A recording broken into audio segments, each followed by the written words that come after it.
Leaving the stadium here in Jacksonville. We've got a few minutes until my lift ride comes. You hear all that screaming behind me? They've actually got an amusement park here right by Everbank Stadium.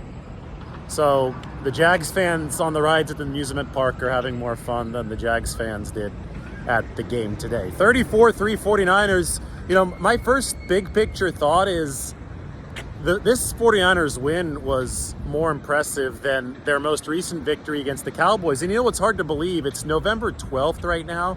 That win against the Cowboys was on October 8th. It had been over a month since the 49ers had won a game. So, you know, 3-game losing streak combined with the bye week, that could lead to some antsiness. Well, I think the antsiness can be put into the rearview mirror now. That was impressive from the 49ers. And, you know, they were just too talented to not put one together like this. And now they have to do it consistently, and they have Tampa Bay next week. But, I mean, everything from the way that they started this game with the 5-man front dictating the tone. I mean, Jacksonville's only able to run for about 3 yards per carry. So this was the 49ers of old when it came to run defense. We talked about Steve Wilks moving down to the sideline.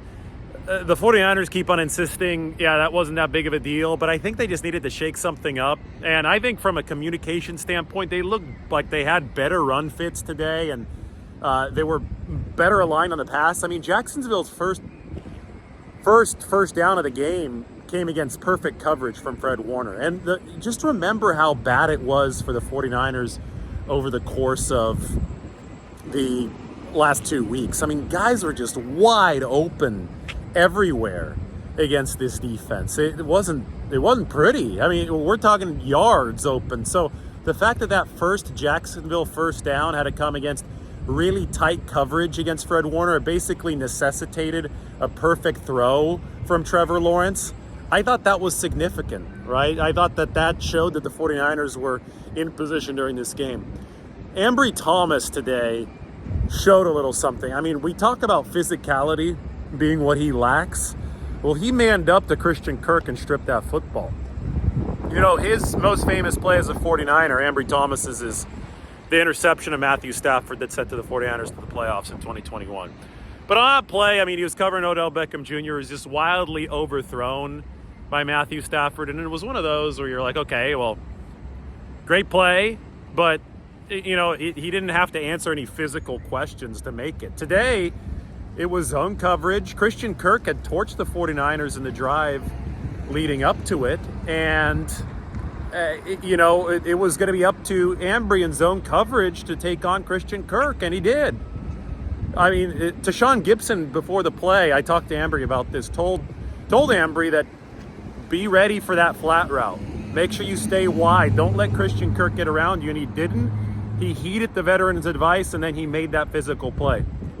4 takeaways for the 49ers in this game means they have 17 on the season. Jacksonville entered the game leading the NFL with 18 takeaways, so the 49ers are now just 1 away from the NFL lead. So what a difference a week makes, right? The 49ers had trouble, I think, over the past couple weeks. They had takeaways, but they had trouble getting them in bunches, and today they got them in bunches. It completely fueled the offense.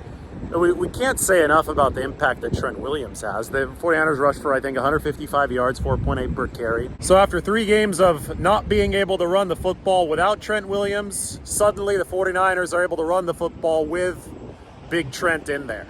I don't think it's a coincidence, right? I think that this was all something that was very dependent on Trent Williams. And when you see him, just sprinting out to the left side, Darius Williams, who's the cornerback for Jacksonville, their best corner, on that one Christian McCaffrey run, he made a business decision. He just decided to turn around and run away from Trent.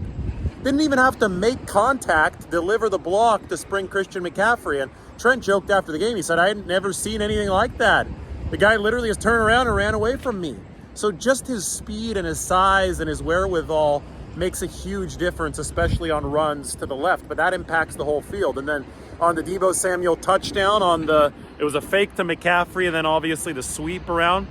It was Trent Williams out in front taking on a DB again. I mean, it literally is just a cheat code. If there's one negative about this 49ers game, it is that offensive line is an issue. I mean, Colton McKivitz today he struggled at that right tackle position. Now, thankfully, Brock Purdy is playing MVP caliber football, so he's overcoming some of these gaffes along the offensive line. I mean, he threw the touchdown to George Kittle with the offensive line nearly in his lap. I'm going to go back and watch the tape and see how John Feliciano did, because maybe the 49ers insert him into this offensive line after Aaron Banks returns. For now, John Feliciano is filling in for Aaron Banks. It's going to be really interesting to see what the evaluation there is. With the 49ers, there's a spot for improvement. It's along the O-line, and it's against screen passes on defense. And, you know, at this point, you're really nitpicking because this was a huge win. They went on the road and they beat the hottest team in football 34-3 on an early body clock start. So I get it. I'm nitpicking.